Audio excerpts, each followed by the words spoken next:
All right, ladies and gentlemen, boys and girls, people of all ages, welcome and thank you very much for watching the second ever live stream from the AO Twitter account. It is a pleasure to have you. This is workshop 2 of the AO Hackathon. Yes, that's right. The AO Hackathon, a 3-week hackapalooza, if you will. It ends, if you're one of the hackers participating, it ends on September 2nd, which is, what is that, next Tuesday?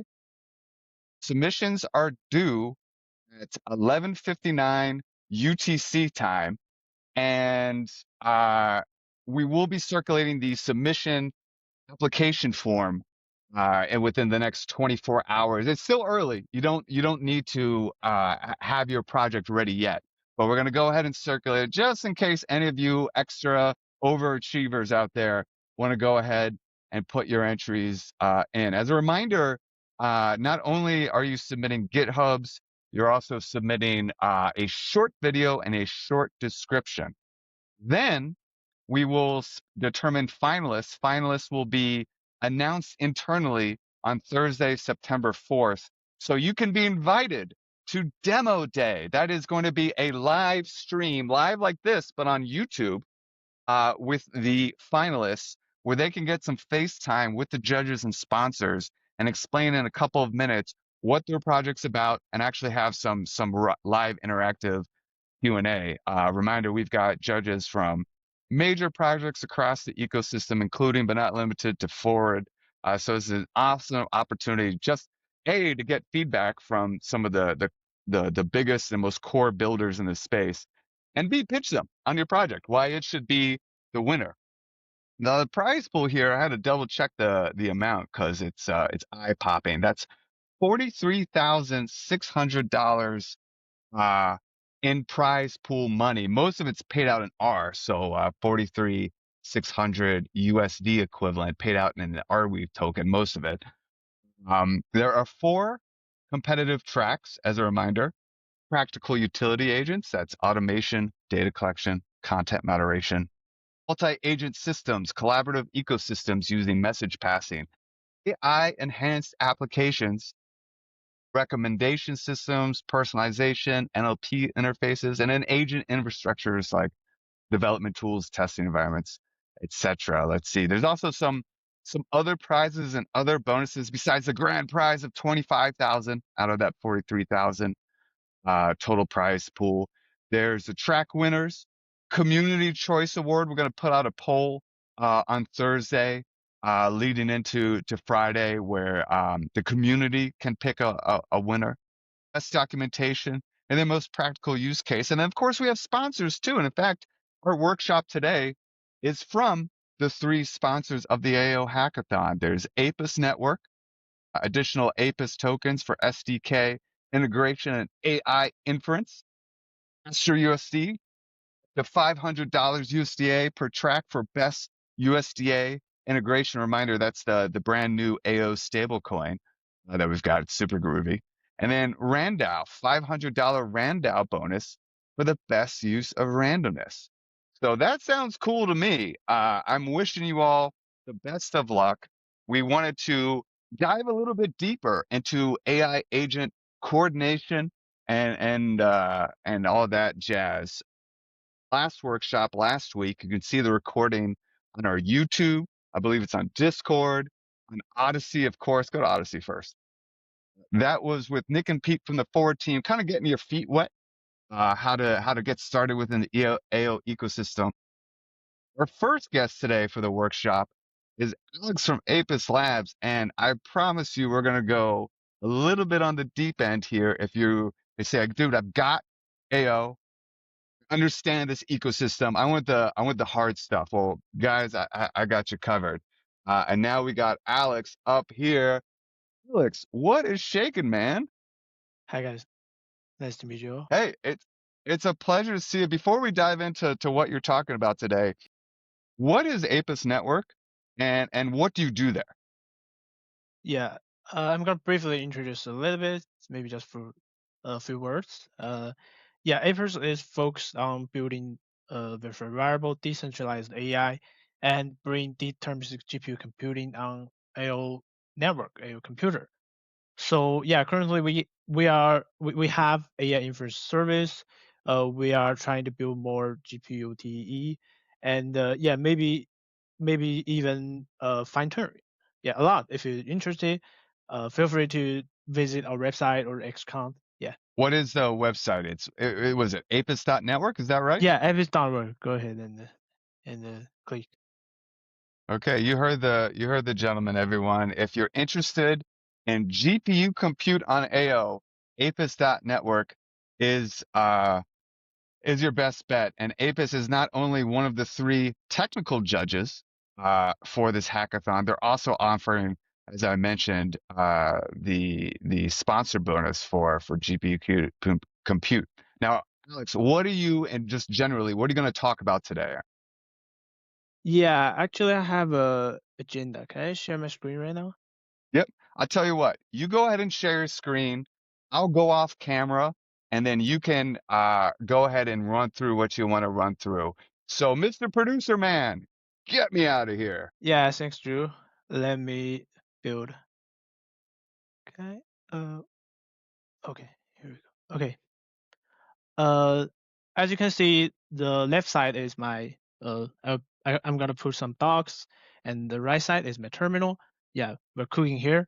So yeah, let's get into the content. I'm going to briefly introduce what I'm going to talk here. And first, I will do a quick 5 minutes walkthrough of our documentation, and yeah, we can move into the live coding, how to use our SDK. And next, we're gonna compare CPU and GPU performance. We like to share our benchmark for GPU device. And yeah, next is GPU attestation, or you can think it is TE security, and what it is, how can we check? Yeah, finally, it's the very important part. We're gonna build a very small dApp on AO, step by step, and just heads up. This is my idea. You guys can go ahead and maybe take it as your hackathon project. Yeah, that's my agenda. Let's go to the first part. The doc is here. We're gonna explore our SDK. So before we start code, I'm gonna briefly say what we're gonna do next. So first, we span a new process, and we install the APN, which is package manager in AO. Some of you guys maybe already know. And next is how to install our SDK. We're gonna do a very quick inference call by creating object, or more specific in Nura, there's no object, of course. It's a table. And we're gonna set the debug flag as true so that everyone can see what is going on. And yeah, let's try a very simple call. And I opened my doc here. So I just assume you guys already know how to use AOS since we already did the first workshop. And yeah, let's go ahead and try to span, let's call it demo process. And today is 08, make it 0. I'm gonna choose AOS here because Hyper AOS is still under, I guess, under testing. It says don't use it for production, so I'm not gonna use it for production. And yeah, we're trying to span. This is my process. It's gonna take a few seconds. Yes. While it's loading, I think I can briefly introduce APM. Some of you guys, if you are AO developer, this APM is like npm in JavaScript. So we have APM in AO. So generally, we if you see the AO docs or the AO cookbook, you will see a comment like this, like teach you how to install APM. But here, I want to give us a tip, like we can make it faster, because previously it's a bit lagging. So to avoid that, here is a foldable area. If you check it here, it's very simple. All we're gonna do is we create an instance file, whatever the file you call, it doesn't matter the name, and we just copy the code over here into this, and we just load this file. It's very simple and fast. Actually, a shout out to the I guess shout out the developer from APM. Actually, I asked him, and yeah, he gave us the tip. So let's load the installer Lura. I already have this in my current folder. If you guys do this, you have to create one and copy the code over here. So yeah, it's very fast, as you can see, loading APM. And next, the APM is ready. We can install our SDK by just one command, thanks to this powerful tool.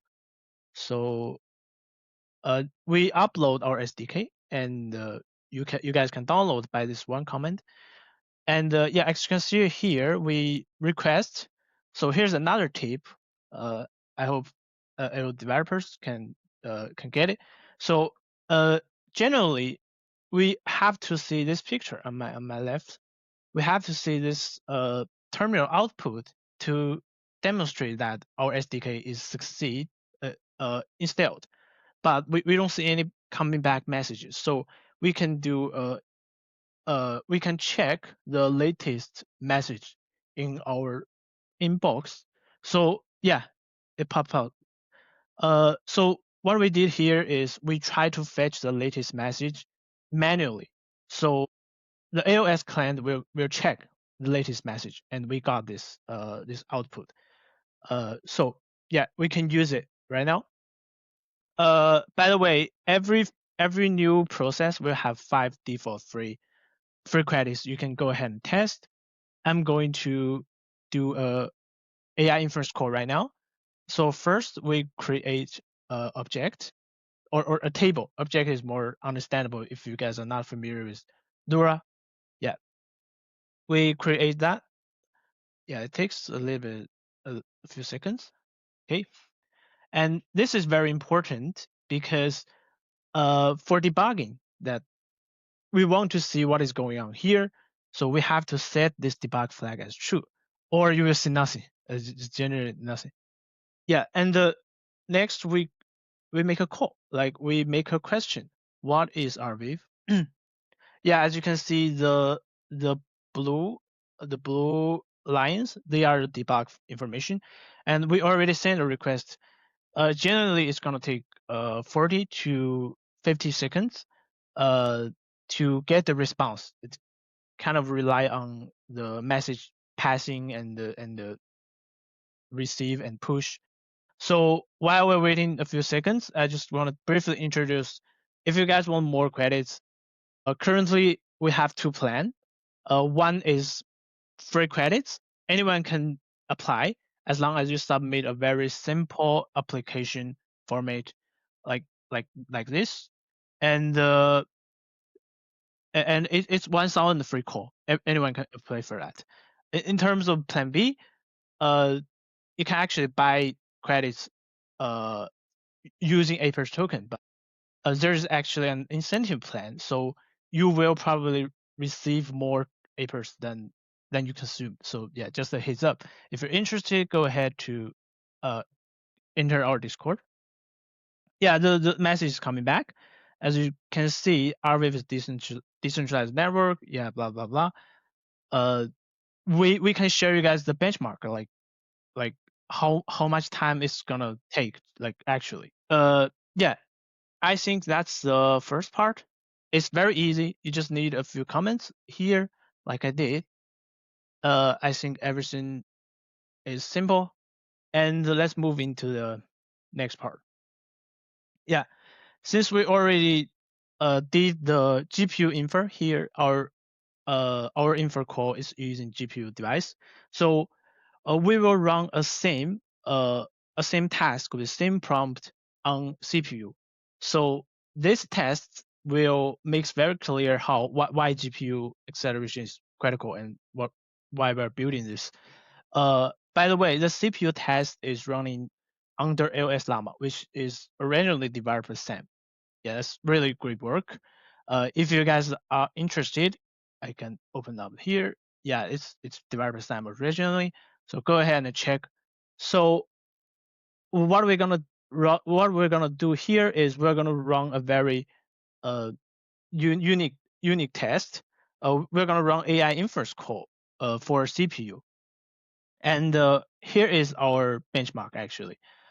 Actually, you know what? Let's run the test first. npm run test with the same prompt. What is our ref? You guys can see that answer. Sorry. npm run test. Oh, we got some errors. Just a second. Let me check what is going on here. Maybe we didn't launch the server here. Okay, seems it's launching. Let me open that terminal and go to the CPU test, AO llama, and test. Yeah. Okay, it's working now. So as you can see, we are loading the model right now, and we already sending the prompt. It's working on CPU. By the way, this is a very powerful machine.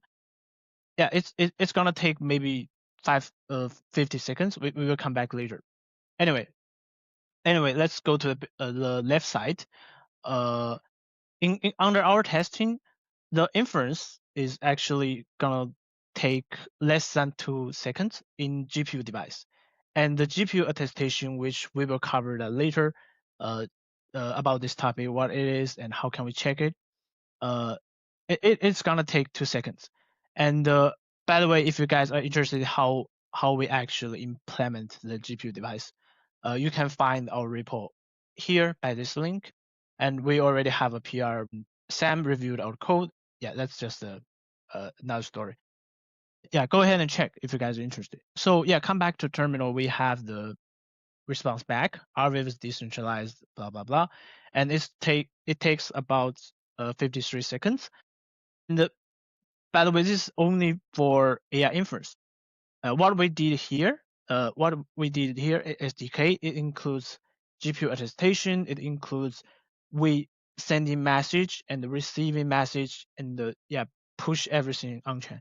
Yeah, that's the whole process. So you guys know that why GPU is powerful. Yeah, here. Yeah, next part. Let's move into the TE security. Let's get started to how you guys can actually check GPU attestation with RSDK. So currently we have two ways. One is we can directly access a variable called this. Another way is API. So in my terminal, we just did a infer request, right? If you guys remember, what is our wave here? And yeah, let's go ahead and check this variable. Actually, for every user, if you guys are using our SDK, we help you guys store every info call, every data in your process. So you can just assess like what you did by this variable. So let's check out what's inside. First is the key is your unique reference. And the status is see. Sometimes we got timeout. Yeah, but it's rare. It happens very little. And here the attestation part, as you can see, is a very long string. We got JWT token, we got CPU claims, and yeah, blah blah. So and next part is the data, the actual data. And here we got your prompt. So this is the first way that you can directly assess. It depends on the developer, like how you're gonna use, doesn't matter. We have another way, which is API call. I'm not going to like dive into this API, but you can find it out in our docs. So yeah, let's back into like what is this? What is this long string? Like I'm gonna explain very shortly. It's just a cryptographical proof generated by the GPU itself. So it's showing your workload really run inside a trusted hardware environment, a GPU-TE. We implement this workflow, the attestation flow, on Hyperbeam, and we even have a PR. Yeah. Again, if you guys are interested, you can see the code. yeah, each attestation is unique. Like what we did here, if we do another core, it's unique, and it can be verified on NVIDIA server. So it's not just we're making string here. It's not. It's actually the backend, the hardware backend proof. So why is this TPU security matters? So first of all, every message, every input you did is on chain, and the hardware you get the generated response. The hardware is protected, and the proof is permanent. So together, this gives us, like, we can call it permanent proof. So it's variable computation that you guys can always trust.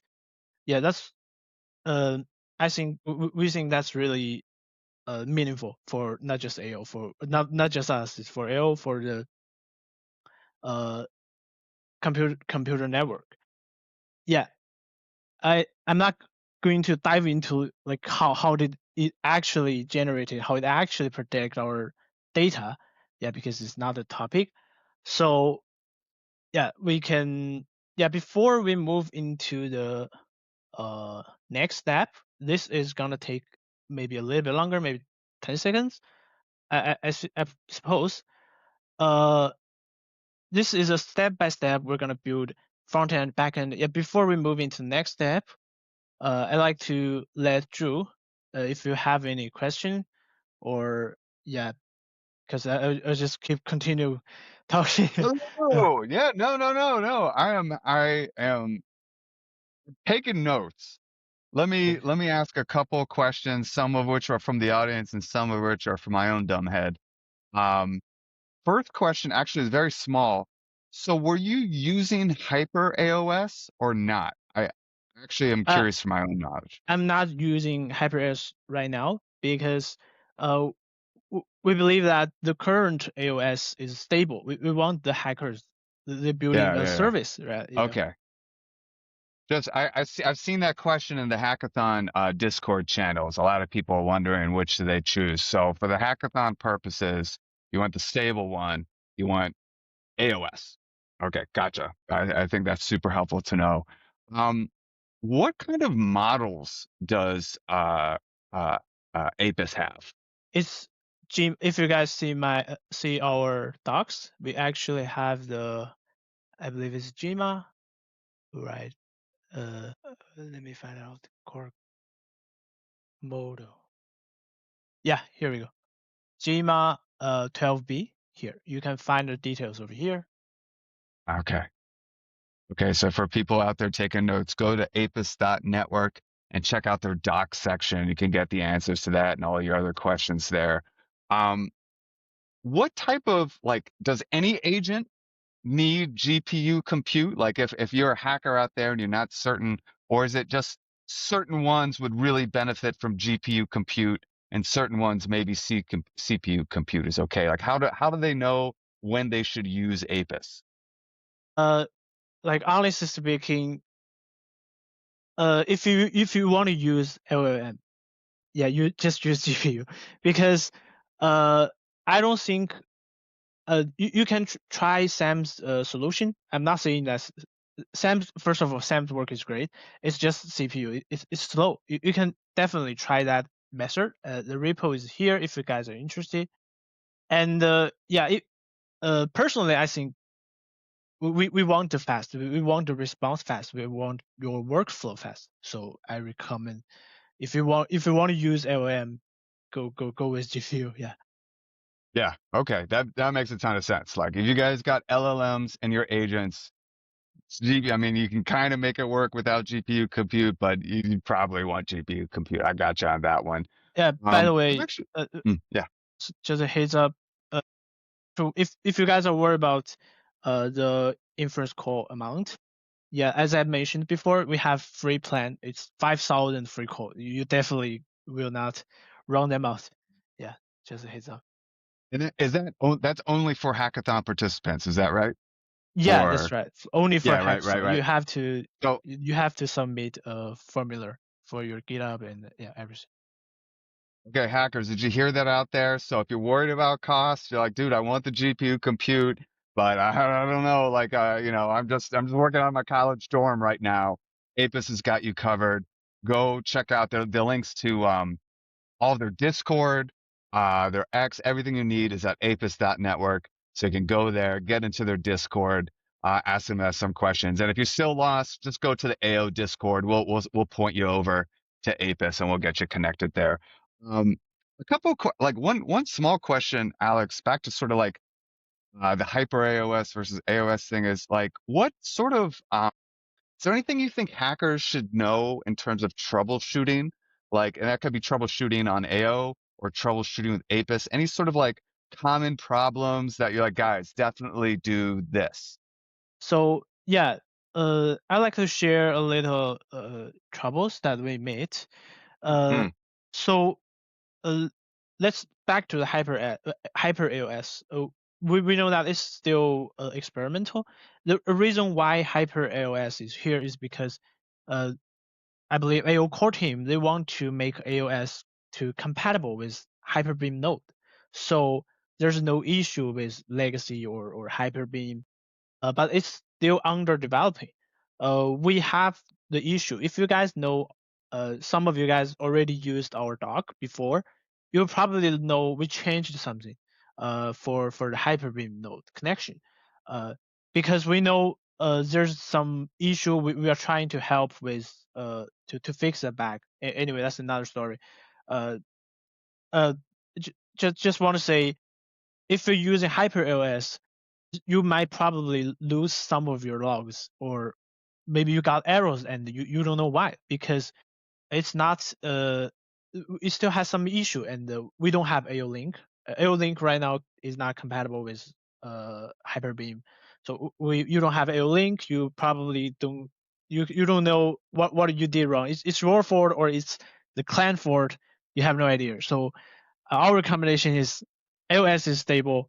We just use it. We want to make product. We want to make something. So, but definitely, as long as Hyperbeam is as long as the Hyper iOS is ready. So that's really great, because anyone will use Hyperbeam. Start from that. So no more legacy. We know that changes a lot. Yeah, and if you're new to the AO ecosystem, what Alex is describing is that unlike a lot of testnet versus mainnet transitions, or just the way I describe it, and I'm not the sharpest guy, is that the hyperbeam bits are slowly eating away at the legacy net bits until there's nothing left but the main net. But that transition is ongoing. So that's what Alex is describing. Alex, I know that feeling, man. You're hitting your computer saying, why isn't that stupid thing working? Maybe it's your bugs. Maybe it's the ongoing transition. But again, if you have any questions out there, pop into a Discord. AO Discord, our mods got you covered. I know Apus's Discord also is super covered. So don't be shy. Pop into those Discords and ask a question or two. Uh, I got a couple more questions, but I tell you what, maybe you're going to answer them in your next section. So how about this? How about I drop off, um, do the keep on going, and then I got a couple more for you when you're done to the next piece. Yeah, sure. Yeah, thanks all of you guys for listening. Yeah, let's go ahead. We have next move. Yeah, we're gonna build a very minimal depth on AO.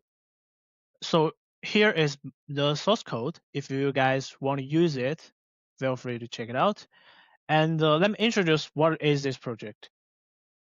The idea is simple. The user can input AO message ID to and our agent. I'm sorry. The name of our project is Sentinel AI on AO. So we're going to build a Sentinel agent which will protect AO network by automatically detecting the bugs and the code issues in for on-chain on-chain tasks. So user can input their AO messages, and the Sentinel agent will fetch the code stored on Arviv. Then we will run a security evaluation. We point out the prongs, the clones, and finally give a maybe rating out of 5. And everything is verifiable. The evaluation result is on chain. The generation process is protected by TE. So it's like a real bot, the dependent bot is reviewed your code, and maybe you can make it to monitor your process. Every time you upload a new code, you can detect and evaluate. So yeah, tons of way to make it better. This is actually my idea, but I'm going to build a very ugly front end because I'm an expert for in terms of back front end. You guys can make it better or whatever. Yeah. Before we do that, I'm gonna briefly introduce the steps. We're first gonna init a project by Vault. That's a very wide used template. And we're gonna install AO related packages. The one is AO wallet. You guys definitely know the wallet here, or this button is for signing transactions, and we are gonna install AO Connect. This lib is for sending and fetching messages on AO from backend to your process, the contract. And yeah, we start building a very simple front end. Then we build our process, and we're gonna do a complete run. Yeah, let's do it. So first, we are going to create by npm create. Yeah, name is maybe called demo1. Yeah, we use React as a framework, and we use TypeScript. Yeah, it's ready. So we go to the demo folder, and yeah, we first install the AO Wallet packages. I think it's this doc. It's from AO Wallet kit, and we just copy this comment over here to install. It's gonna take maybe a few seconds, so we can open the project. I think it's demo one. Okay, here we go. We have a very template code. There's nothing over here, just the template code, nothing. So I'm going to first do a very slight change for the Vault, because I'm using a server in my network, so we add in the host so everyone can see that. You don't have to add this. This is only for my setup. And yeah, while we are installing the wallet lib in the terminal, we can install another one. And the other one is here. Here. This is AO Cookbook. I guess some of you guys already know this. AO Cookbook, how to install AO Connect. So I'm going to just copy this and in my terminal. Okay, it's fast for AO Connect. Now we can launch it to see what the current UI is right now. npm run dev. Yeah. I think the web is here. Yeah, as you can see, nothing. We just use a template code. Go ahead and count whatever. So yeah, let's build a front end. Very simple front end. I'm not expert in terms of front end. So I just vibe code a very ugly front end. I'm going to copy that over here. Yeah, this is on the right hand, it's the demo project. The left hand is just vibe coded. Oh, sorry, I just closed it. I'm going to open again. By the way, template repo is in our GitHub. Feel free to download. I only have two components. One is a box, other one is a wallet connector. So I'm going to copy this in the new package test. Yeah, that's ready. So in terms of app, copy the app here. We have wallet connector and the AI box. And the main, we have to copy main file. Okay, I think that's all. I think, yeah, here we go. This is a very ugly, simple front end, but as you can see, we have we only have two components. One is the wallet component. Yeah, we can disconnect or connect. We're using Wonder, connect. Yeah, that's ready. And the middle one is another component. It's called AI box. So we will have a Sentinel process ID at the top. This is my process ID. I just created before, but we're gonna deploy a new process, a new agent, a Sentinel agent, later. And the input of I will show you guys what is this for and how it actually fetch the data. Yeah. Anyway, this is a front end. I know exactly. But let's move to the next step. We're gonna build a backend, a process. Let's first create a file called pro contract or whatever you want.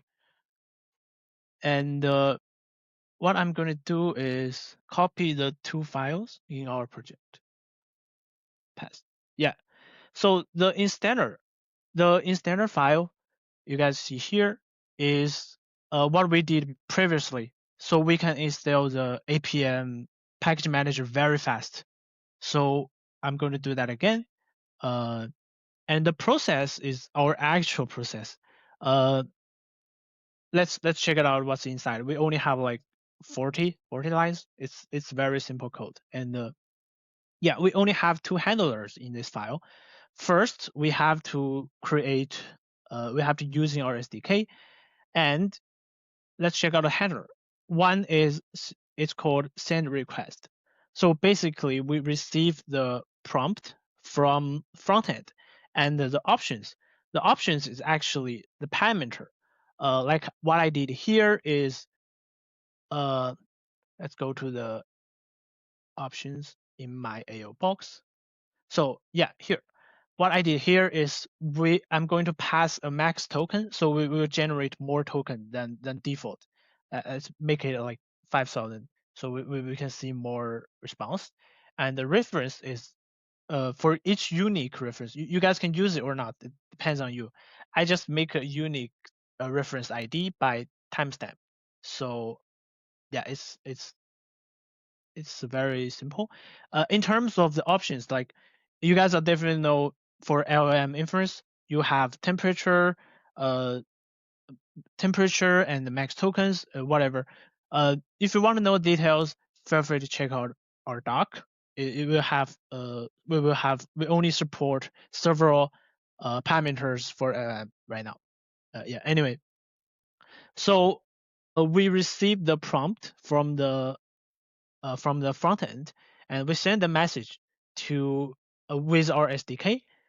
That's it. That's the single handler. Basically nothing. And we print out something for log. For logs, you don't have to print out.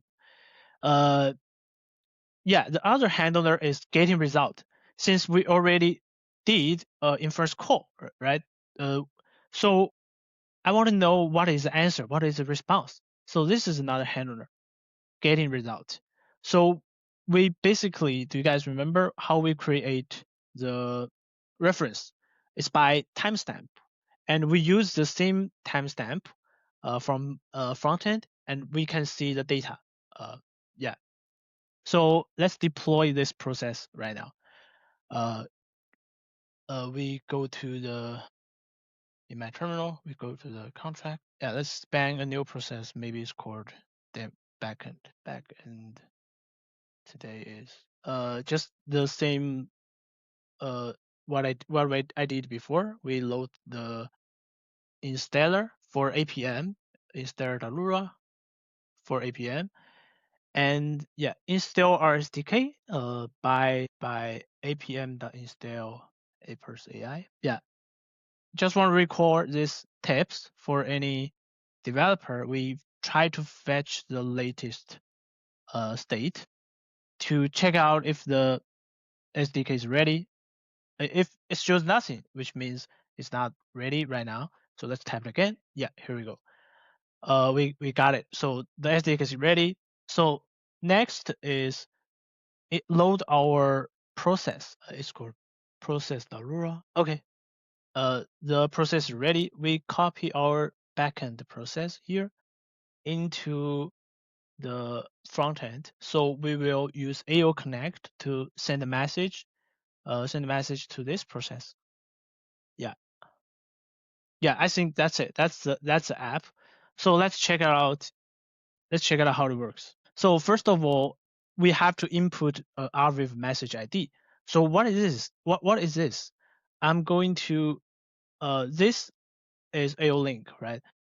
So I just randomly like previously I find a random process. You guys can find any process in the processes over here.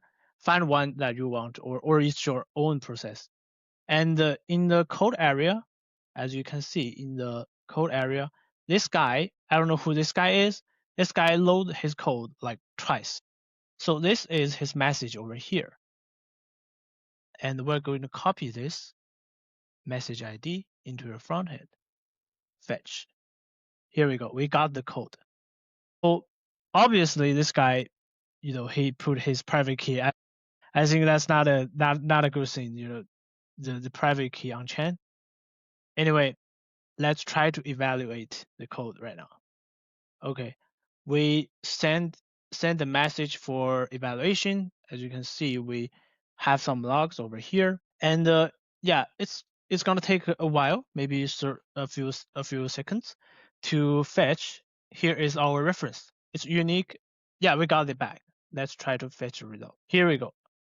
So the status is succeed. So here is our Sentinel agent. He reviewed the code. So this is the pros. He think the error handling is great. The input validation is great. Yeah, but there are weakness, which is very obvious. Hard-coded API key. That's definitely not a good thing. And finally, we give it a rate, like 2 out of 5. And we got some recommendations. You have to protect your API. Yeah. And the final part of our app is here is a little button here, attestation. So this is the attestation I mentioned before. I just put it here, which means this analyze is protected. Nobody actually changed the response. So it's unique and protected, and the message is on chain. Yeah, I think that's all I want to show. You guys can go ahead and maybe make a better UI. You can use it for Hackathon. Yeah, Joe, I think I'm done. I was literally looking at that process like, yo, I didn't do that, did you? Because I tried vibe coding. I was like, oh my God, is that my process? I'm getting like destroyed up here. Okay, hopefully that wasn't mine. That'd be incredible. So to summarize what you did, you created a security agent. Is that right? Yes, yeah, the Stantano That's AI agent. incredible. Yeah. And I apologize. I'm not the audience. The hackers are. So if I'm asking dumb questions, I'm sorry. And so Okay, you it's okay. use Grok? No, I'm Did I not see using that? No. Grok. It's the code. The code is using It's a Grok. code. Oh, I see. I fetched That the is frick. code. So someone, maybe it's one of the audience. They're doing this. Yeah. So No, someone someone create out there is this. like, oh crap. That's incredible. Okay. So first of all, that's amazing. And so it was able to read the code and then give you sort of like a natural language summary by going through Apus, using your SCK and using that GPU compute. Did I get that right? Yes, you're right. I just made the security agent to evaluate everyone. What are you guys doing on AO network? If your code is good or not. Yeah, it's just my idea. Okay. I need that agent. I was watching the whole time when my eyes were like, "Oh crap, is that me?" Okay, that's freaking amazing. We have audience questions too, but I just want to say, Alex, that I could not have been more riveted. Well, actually, one more question: how long did that take you? Did you put that together? You put some of that together before the demonstration, right? Yeah, definitely. I just, like I said, I'm not very expert in front end, so I just vibe code for Yeah, the the front. But front like, end. what would you But say the process, total? the process, it's only like 14 lines code. You guys already see 14 lines. You can integrate it to your, yeah. So like the whole time was like what, a day, something like I that, think more. I think I think um, the overall including front Yeah. end and back end, Yeah. overall is 1 day, because the front end is really ugly. It Yeah, made no it's ugly, changes. but like again, that's a perfect example. Like the hackathon is 3 weeks.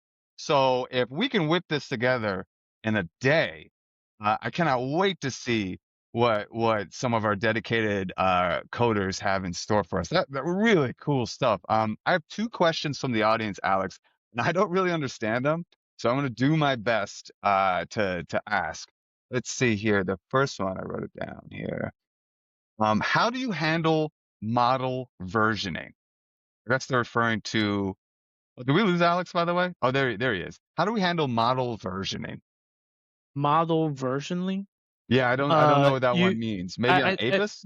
uh, I think the audience is trying to ask about reading images or generating images. Am I getting it right? Yeah. So first of all, the model is capable of video or images. The model itself it support the features. The problem is how how we process everything on chain on AO network. So the straight answer is we cannot process images or generate images. But Hyperbeam is really powerful. So maybe we can develop a device for processing images, generate images, and combine with our GPU computing. So yeah, that's doable. That's the answer. I see, I see. And sorry if my video is choppy. I'm in one of these privacy booths. It's blocking the Wi-Fi. I'm stuck in here. Okay. And then the second question, something about zero knowledge proofs. How do you enable verification without zero knowledge proofs? Does that make sense to you, Uh, Alex? First of all, we don't verify ZK because ZK is actually another thing. What we did here is GPU attestation. It's actually a powerful mechanism. So I'm not going to dive into it. It's not just GPU and the CPU TE. They are developed by AO Core. So combining CPU and GPU, uh, we have a mechanism that protect your data.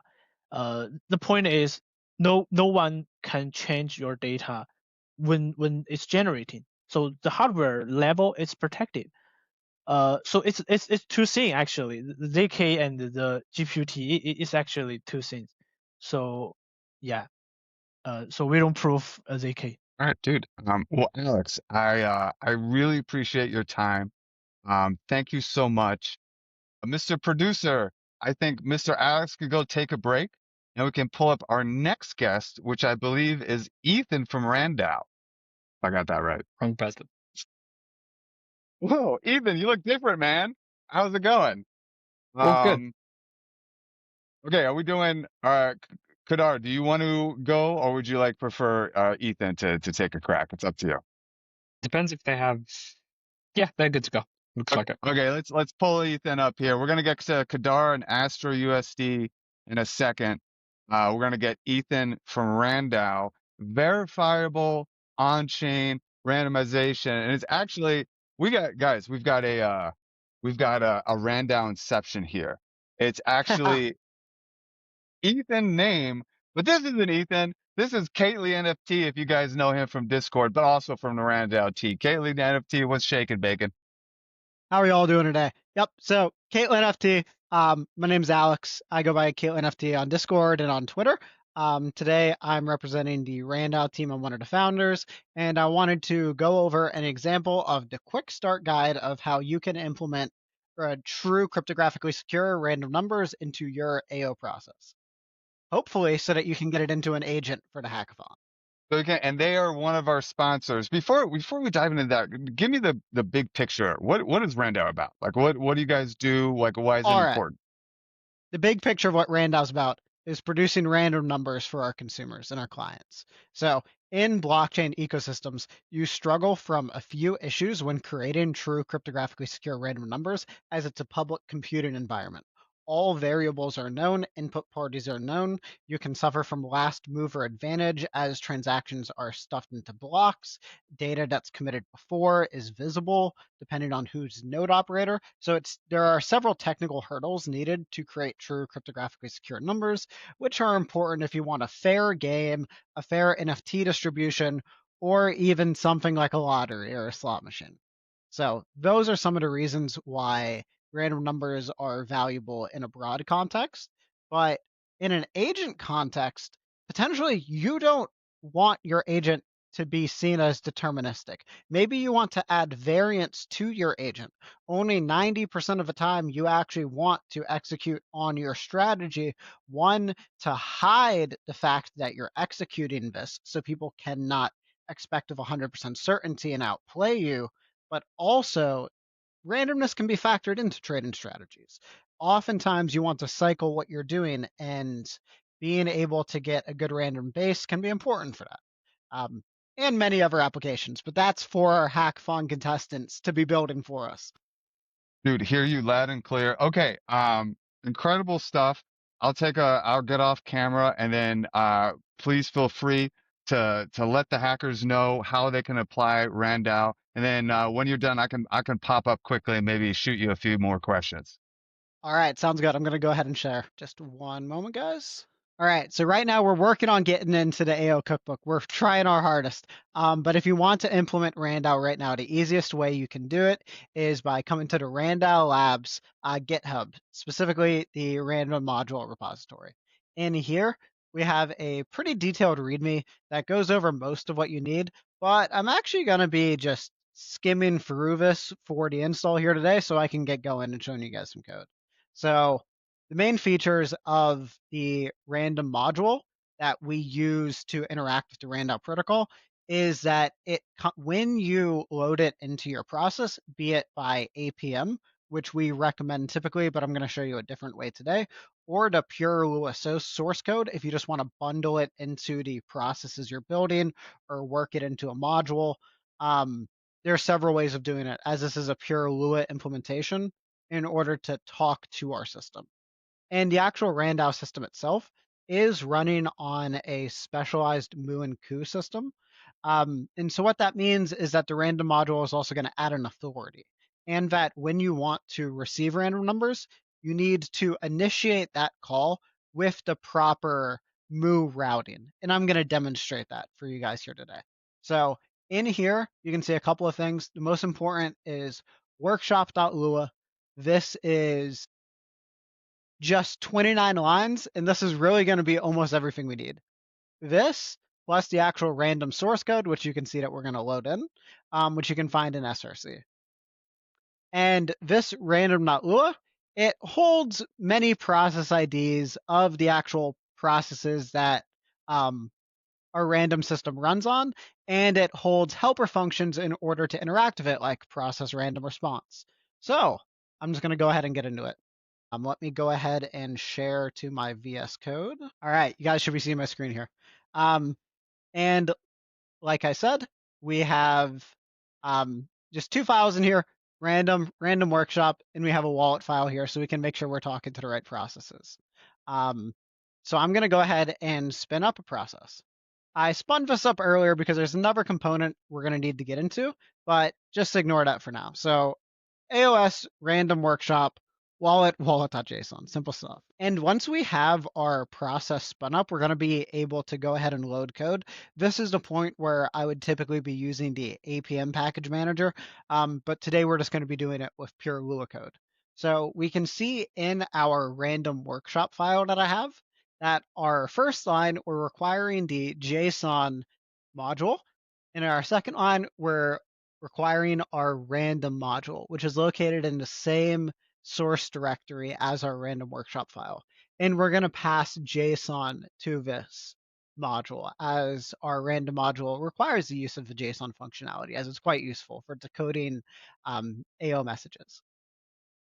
Further on, we see two handlers. We see request random and random response. We're going to get to those later, but right now we're going to load our source code. So .load random workshop. All right, and we see an initializing random module, and that's a good sign. And so, like I said earlier, we actually want to be using a specialized mu and ku for interacting with this random protocol. And the way you do that is you add these special flags when you AOS into a process. You can set your mu URL and your ku URL.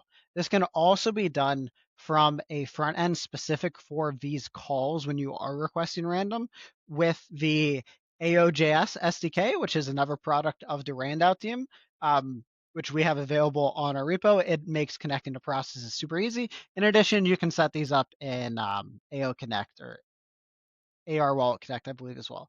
But this is how you're going to go ahead and connect through our specific mu and ku, which are ur-mu.randao and ur-ku.randao. And now the secret piece of the puzzle I talked about earlier is actually tokens. So in order to interact with the RandAO ecosystem, you need to send some tokens.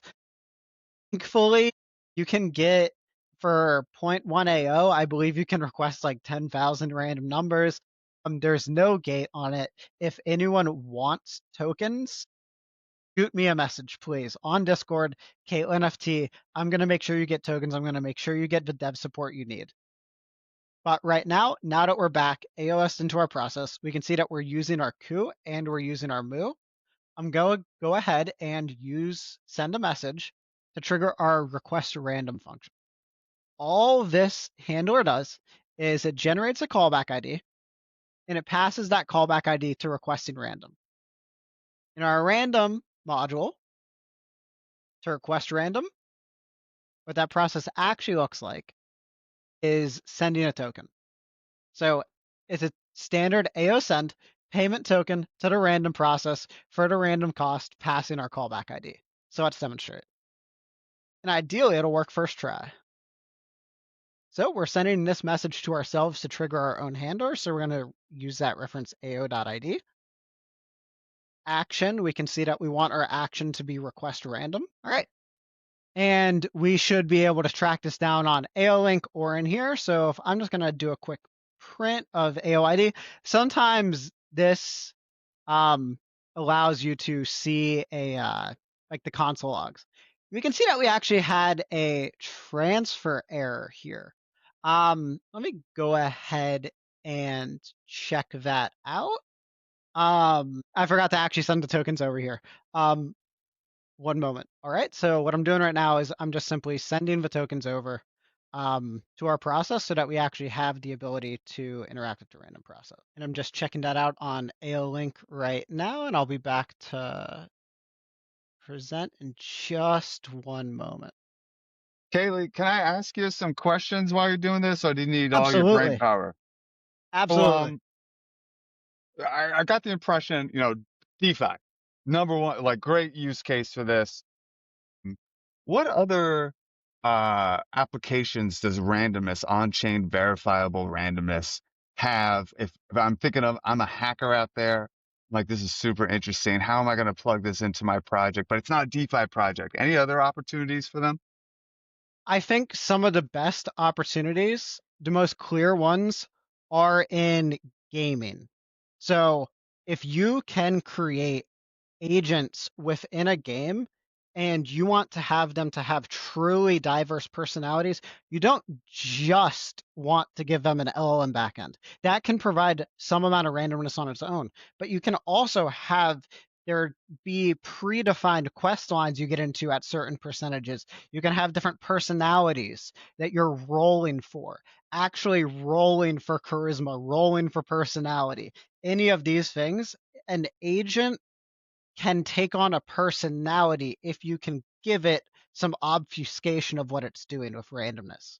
And I think that's one of the ways that randomness will be used going forward in gaming specifically, but I would love to see if that can apply here. Totally. So I just want to remind Hackathon participants, one of our tracks is multi-agent coordination. So I'm hearing Caitlin, I'm saying, okay, we just heard Alex talking about LLMs on GPUs. But now I'm hearing that although it can provide some degree, if you want something truly spectacularly natural and random, there's an opportunity here for actually multi-agent collaboration. So ways that everything can work together. So that's super groovy, Kaylee. Absolutely. And back to the demonstration, it all Okay. worked out. Now that I actually sent myself some tokens. Turns It out worked if you don't pay for something, it's hard to get it. You gotta pay for it. All right, Mr. Producer Man, you could take me out while Kaylee does his thing. All right. So I just want to walk through what actually happened here. So we sent our request random message. We can see here, generate UUID, request random callback. We have another handler in our actual file here called random response. In here, we're seeing, okay, we're taking in a message like always. That message has some data on it. That data is actually going to contain our callback ID and our entropy. If this was a more complex file here, we could actually be tracking which requests align with which callback IDs in order to track what you're using a random value for. That's what you're going to need to implement. And I can show you a very quick example of that here right after. But the callback ID is useful for that because you know which random number actually aligns with which request. You can see it printed out in the entropy.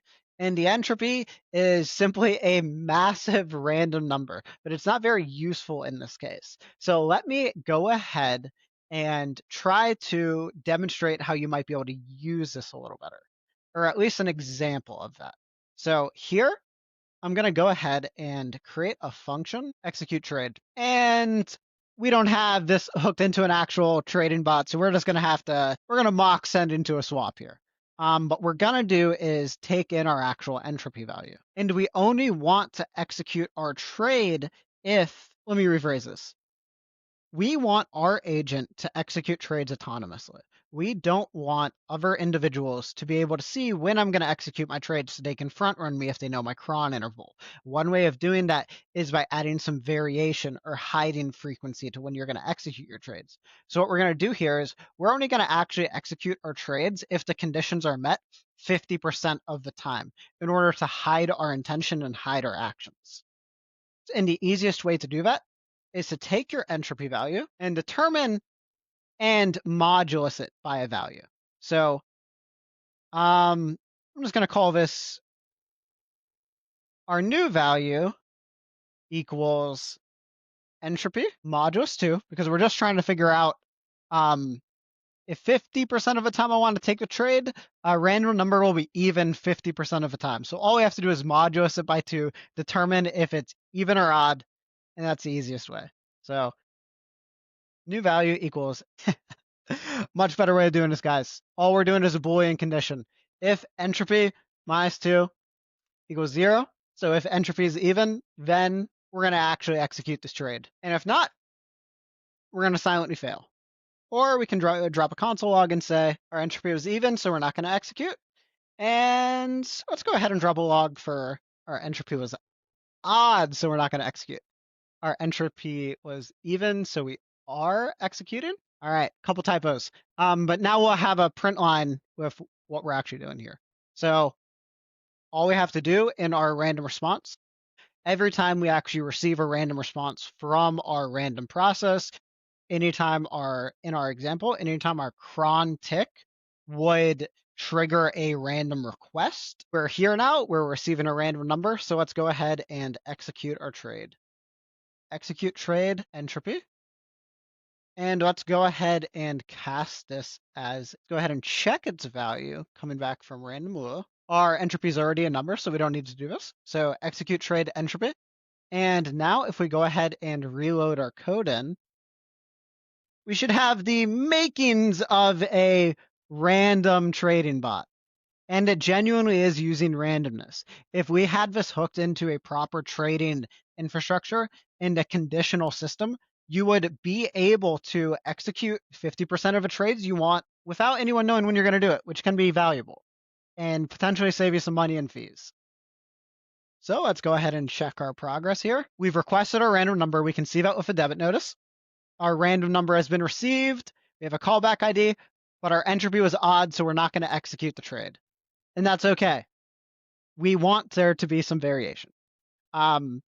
So, yep, that's about it, guys. I want to invite Drew back on stage, maybe ask a few questions, maybe see if anyone wants some tokens. What's Who going on, wants Drew? tokens? We're giving out tokens like candy over here, people. Get yourself some tokens. So actually, Alex, real quick plug. Where can people go to find RandAO? What's your website? What's your X, etc.? Where should people be going if they're interested in this? All right, if you're interested in RandAO, if you want to find information on us, you need to go to, or if you want to find this code, first off, you want to go to RandAO Labs random module. And if you want to find our Twitter, you can find our Twitter. Think we're just RandAO Labs on Twitter, our RandAO token on Twitter. And we have a Discord as well. You can find that on our Twitter. So we're pretty visible. And if you can find the name Alan, Ethan, or Caitlin, you're somewhere around us. But the Discord invite is in our X URL, and our X is x.com/RandAO token. Cool. Awesome. Appreciate you. Now, one question, and pardon me for not fully grokking this, is something about your own SUs and moves you guys are running. Did I catch that right? What can you kind of repeat that Yes. for the slower learners, aka me? Yes, yes, I can. The RandAO team earlier on in AO, and occasionally still, there's some network instability. So the RandAO team set up our own Muku and Su infrastructure layer that is slightly outside of the actual AO network. But all you have to do is add an authority. So an authority is under AO.authorities, which exists in every process. That's essentially who can pass messages to you and from you, who can receive messages from you. And that allows us to take messages that process sends, enter our ecosystem of moos and coos, and spit it back to the process to handle it. So you're entering, and our Moon Coup system is set up to be highly performant. We're only running a select number of processes on it so that we can give the full cryptographic computing power that we need to our random process. Incredible. So okay, it's like a little a side quest. I like it. It's a little side. So if you're like, dude, guys, I'm building a complex agent. Um, this thing needs before, and the hackathon is only for another week. So I need, for the next week, I need this thing to be airtight so I can get that big prize money. Definitely something you want to check out. And then, you guys are, the RandAO team is OGs. I like asking each person this.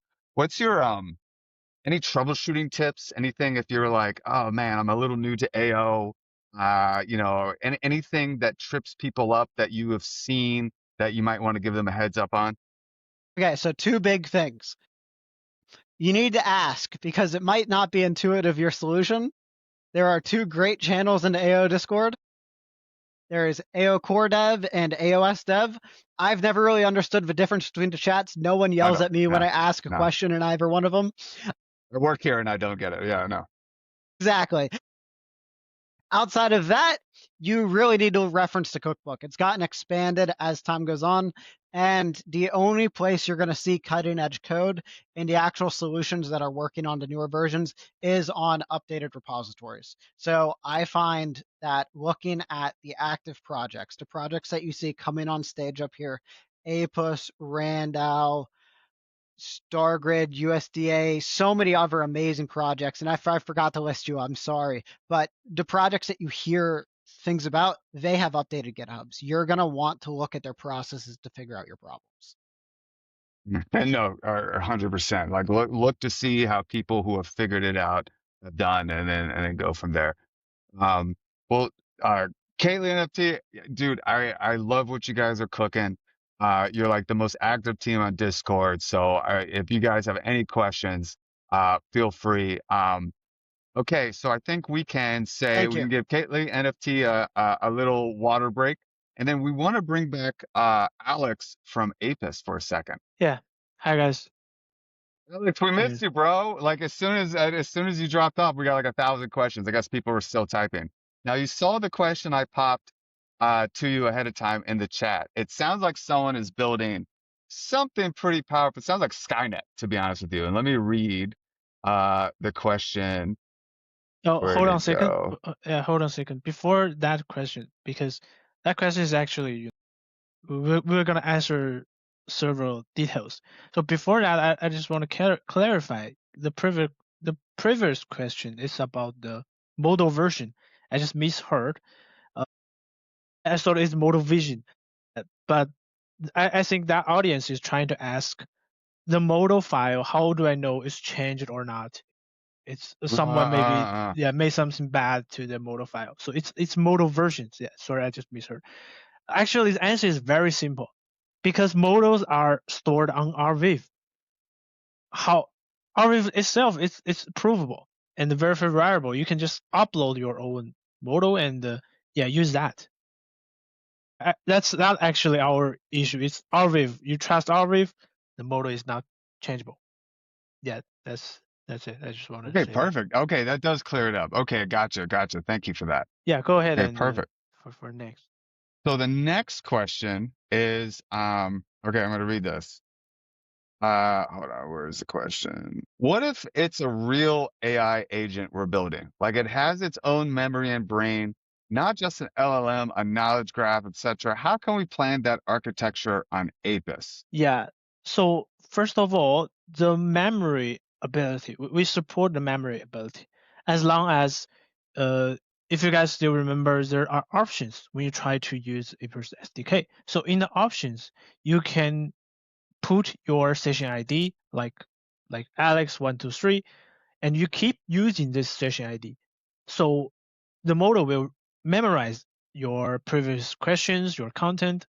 So that's the first thing I want to say. Next is it's kind of huge that this guy is asking.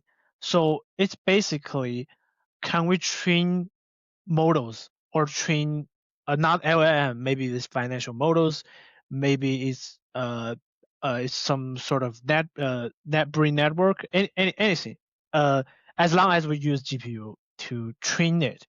So that's actually a very huge topic. We're talking about deterministic GPU computing. So it's not just LM, and we have it to achieve that.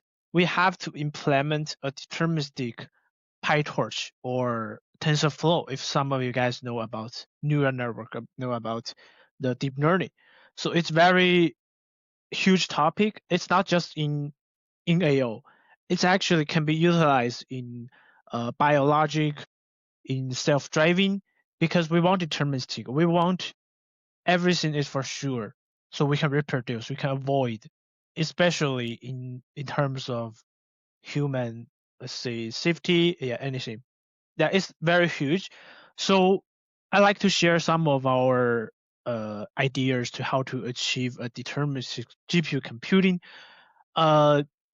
It's not easy as you guys think, because we're building a PyTorch basically. So we will have several ideas. I'm not going to dive into because it's very specific, very digging. First of all, containerizing, or we will containerizing the runtime environment. Maybe for a powerful GPU, we have a container.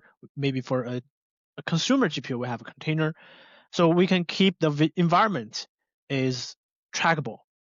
Yeah, and another thing about deterministic is, if you guys are familiar with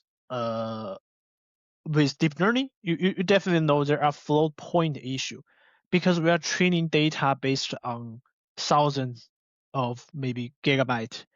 We have to train a lot, so there's definitely gonna be a floating point issue. So which makes the result non-deterministic.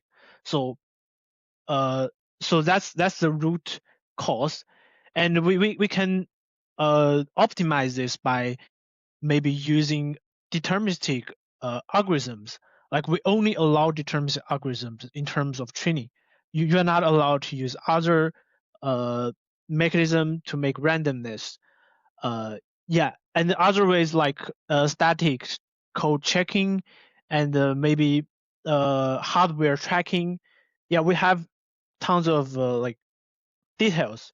I think that's our solution. We are trying to build this on Hyperbeam because it's very complicated.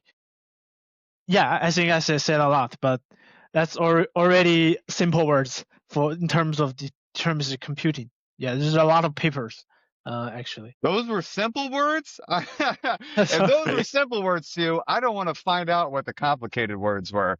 Well, you definitely answered our listeners' questions, and thank you for the listener, and thank you, Alex, for that great back and forth on GPU computing. And again, if you have more questions after this workshop, if you're watching a recording of this later on, just go to Apus, go to RandAO, go to Astro, go to their Discords, and they'll be happy to help you. Okay. Okay, so thank you, Alex. And then we're going to get to our last speaker, which is Kadar from AstroUSD. Kadar, what's shaking, man? How are you? Hey, Drew, how's it going? All good on my side. Oh, good, man. Oh, good. Tell me about AstroUSD. Tell me what are you guys doing? What's new? Why is it important to this hackathon? Yeah, of course, it's going to be a tough act to follow. It's been technical talk, so I'm going to bring it down a bit on my side of things. Yeah, the primary goal for Astro in the early days was around just solving liquidity issues. And when we were talking to a bunch of teams in the ecosystem, the biggest pain point was around having a stable value to kind of trade, or lend, transact, and kind of earn as well. So that's kind of how we're solving for it and why we're solving for it. The simplest way to describe it is that we're a bridge that lives on multiple chains, and users can bring their stablecoins from chains that they already interact with, like Ethereum, like Base. And soon we're going to launch other chains. We did launch in closed beta, and we're going to relaunch in open beta, like Solana and Polygon, allowing them to bring their USDT, USDC, and DAI single unified liquidity pool on AO that is represented by a dollar coin called USDA. That's the simplest way to describe it. So you bring your stablecoins from one chain to the other. We are solving other edge cases around on-ramping and making onboarding easier for the ecosystem. But simply, it's dollars and AO, allowing people to transact and earn and trade way easier. Totally understand. Why is it important for the hackathon? Like, how do you think hackers might want to incorporate USDA into their projects? So the easiest description for it is around agents, and they need kind of a way to trade and kind of interact with other DeFi primitives, or kind of pay each other. So any agent to agent interaction where you're paying one agent for another service, that would be really interesting.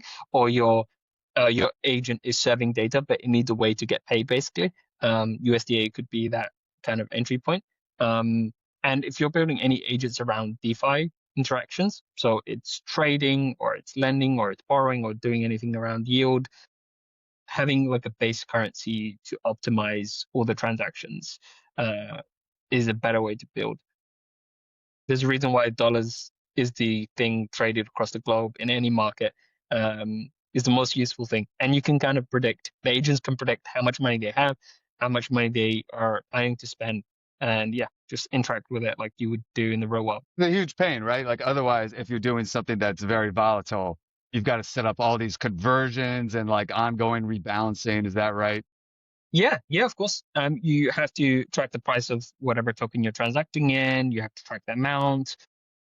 You have to implement some sort of oracle, so the agent at any given moment in time knows exactly what it's spending, what the balance is.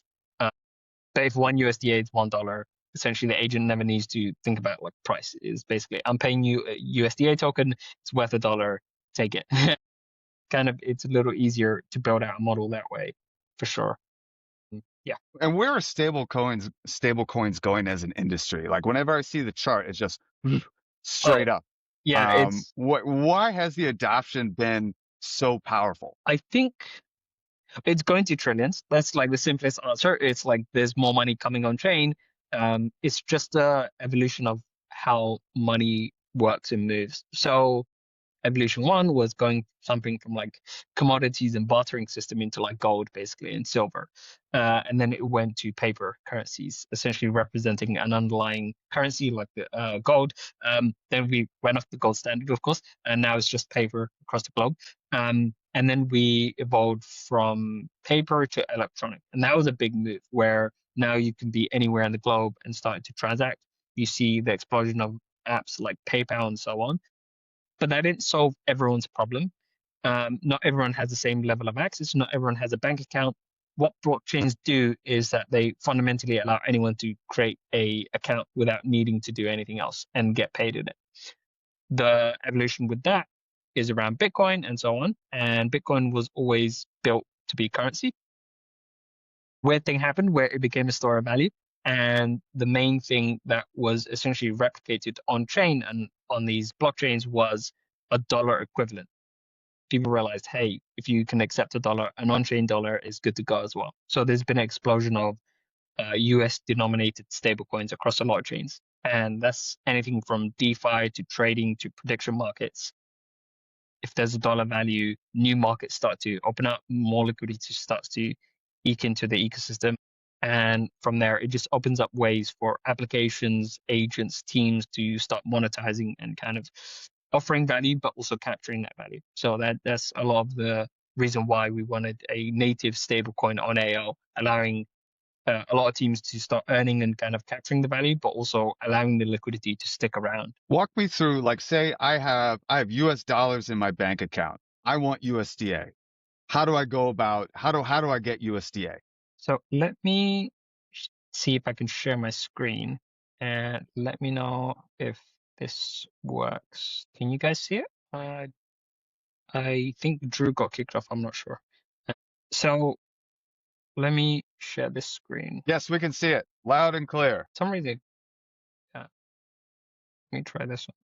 Can you see this? I'll take that as a yes. I can see someone right in the chat. Cool. So soon we'll have on-ramping services working for the ecosystem.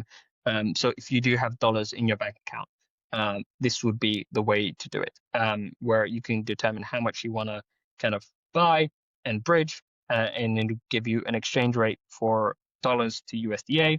What it does in the background is essentially it uses a provider. Right now we're using BoomFi, and later we'll have more providers coming on board. This is not in open beta yet. It will soon go into open beta.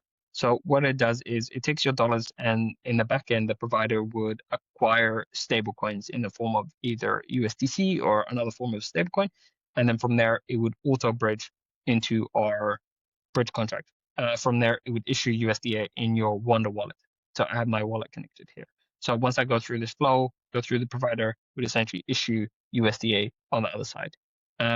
Going back to the main bridge, what this does is essentially, this is the second leg of the transaction, where you can essentially, if you have stablecoins already, can connect your MetaMask wallet.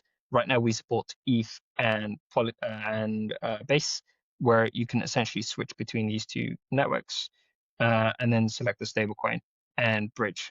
So simply 5 is the minimum. You bridge, it would generate a bridge transaction, not ETH. Let me see Base. Funds Base. Doing a demo live is never ideal. Sorry, my MetaMask just fired up. Okay, let me select Base here. 5 stablecoins.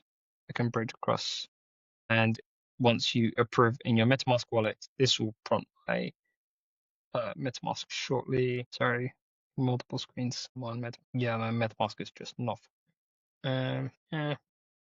Let's give it one more try. Yeah, there we go. So once that's confirmed, well, this is, yeah, it's frozen. It's very, yeah, sorry. I don't think I could do a live demo. I promise it's working. My computer's just freaking out for the moment. MetaMask. This is primetime MetaMask. Come on. I'm just teasing it. Live demos are the absolute worst. Kadar, where can people go to learn more about AstroUSD and everything else you're doing? Okay. Well, actually, I can tell you for Kadar, and it is AstroUSD. Let's see what the exact Astro. Yep, it's just astrousd.com. Go there, check out their Discord, their docs. Like everyone else who's been on the workshop so far today, they're very active in Discord, also on X as well, if you have questions. That'll do it for our workshop. I really appreciate every single one of you who have participated, the guests from RandAO, Apus, and AstroUSD, as well as you, the audience, and especially the hackers. God bless you. I can see your work. I see you talking about X, on Discord. You're doing incredible work. I cannot wait to see the projects that are debuted. I just want a quick reminder, September 2nd, 11:59 UTC. That is the submission cutoff. We'll circulate the submission form in the AO Discord later today. Speaking of Discord, our third and final workshop is in 2 days from now on Thursday. That one is actually going to be inside Discord. Our two community judges, Jorge and Johnny, shout out, will be vibe coding some projects live in Discord and can be taking your questions and even troubleshooting with you live while they're working on their own projects. So come on out for that. We'll send reminders out about that third workshop. But that's about it, folks. If you have any questions, Discord is your friend. And even if you don't know or don't remember anything, just go to the AO Discord and we'll get you all set up. We'll point you in the right direction to whatever project you need or documentation. Okay, that's it, folks. Signing off. Have a great rest of your day.